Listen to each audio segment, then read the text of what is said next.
isso leva tempo. Tudo na terra tem seu próprio tempo, na sua própria estação.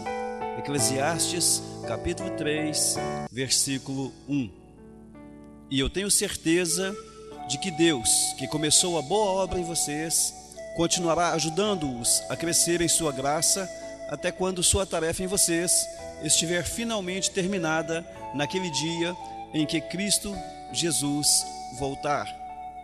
Filipenses, capítulo 1, versículo 6. Não existem atalhos para chegar à maturidade. Precisamos de vários anos para chegar à idade adulta. E é necessário toda uma estação para que uma fruta cresça e amadureça. O mesmo se dá com o fruto do Espírito. O desenvolvimento do caráter cristão não pode ser apressado. O crescimento espiritual, assim como o físico, requer tempo. Quando você tenta amadurecer rapidamente um fruto, ele perde o sabor. Nos Estados Unidos, os tomates são normalmente colhidos antes do amadurecimento, a fim de que não fiquem machucados durante o transporte até o varejista. Então, antes de ser vendidos, os tomates verdes são vaporizados com CO2, o que os torna vermelhos instantaneamente. Tomates vaporizados são comestíveis, mas não são páreo para um sabor de um tomate deixado para maturar lentamente no pé. Enquanto nos preocupamos em crescer rapidamente, Deus se preocupa em que cresçamos fortes. Deus vê a nossa vida desde a eternidade e para a eternidade. Então, nunca está com pressa. Lane Adams, certa vez, comparou o processo de crescimento espiritual com a estratégia usada pelos aliados durante a Segunda Guerra Mundial na libertação das ilhas do Pacífico Sul. Primeiro, amaciavam uma ilha, enfraquecendo a resistência com bombardeios nas fortificações a partir de navios ao longo da costa. A seguir, um pequeno grupo de fuzileiros invadia a ilha e estabelecia uma cabeça de praia, ou seja, uma minúscula parte da ilha que podiam controlar. Uma vez que a cabeça de praia estivesse segura, começavam um longo processo de libertação do resto da ilha.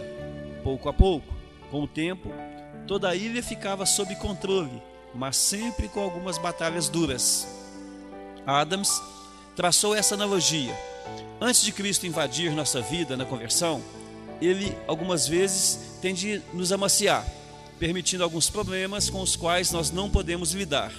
Embora algumas pessoas abram a vida para Cristo, tão logo ele bate a porta, a maioria de nós resiste e fica na defensiva.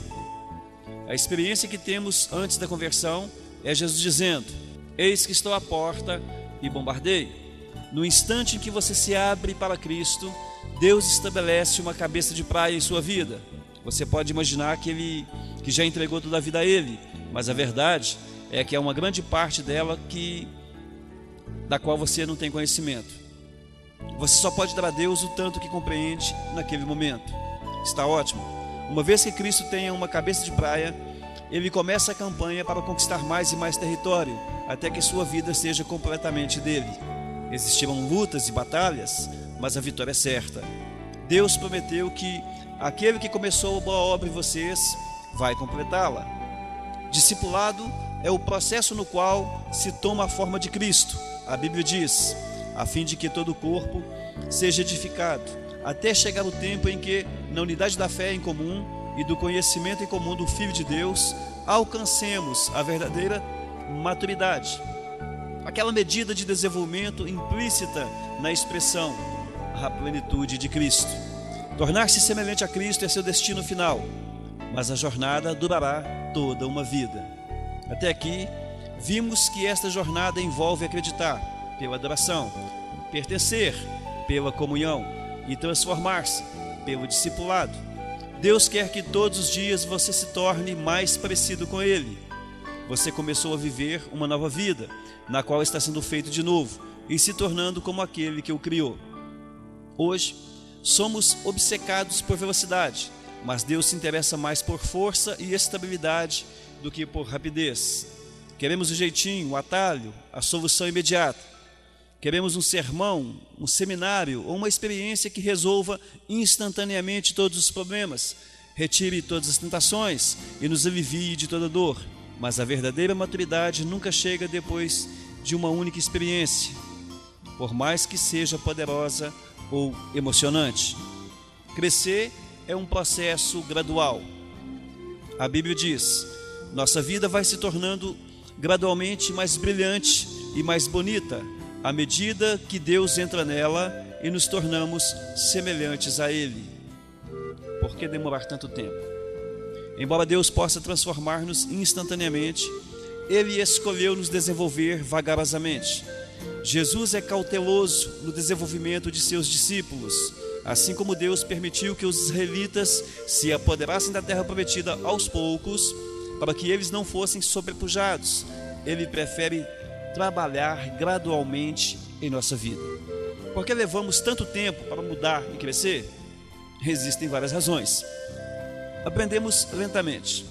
Primeira razão: é comum termos de aprender uma lição 40 ou 50 vezes para realmente poder captá-la. O problema se repete periodicamente e pensamos: de novo? Não. Eu já aprendi isso.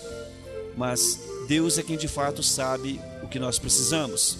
A história de Israel demonstra quão depressa nos esquecemos das lições que Deus nos ensina e a rapidez com que retornamos aos velhos padrões de comportamento.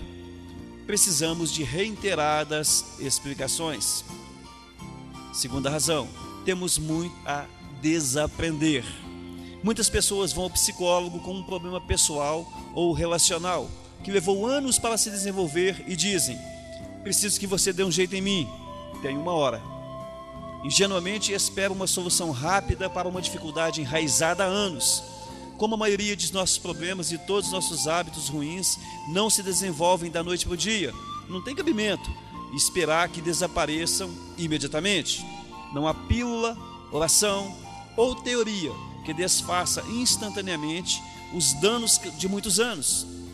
É necessário o trabalho duro de eliminação e substituição. A Bíblia chama isso despir-se do velho homem e revestir-se do novo homem. Ainda que tenha recebido uma natureza inteiramente nova no momento da conversão, você ainda preserva os velhos hábitos, padrões e práticas que precisam ser eliminados e substituídos. Terceira razão: temos medo de humildemente encarar a verdade sobre nós.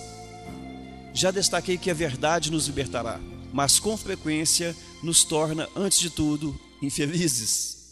O medo do que poderíamos descobrir se encarássemos honestamente os defeitos de nosso caráter nos mantém prisioneiros, negando a realidade.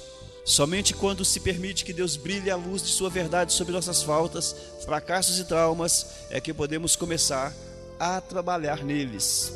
É por isso que não podemos crescer sem uma postura de humildade disposta para a instrução.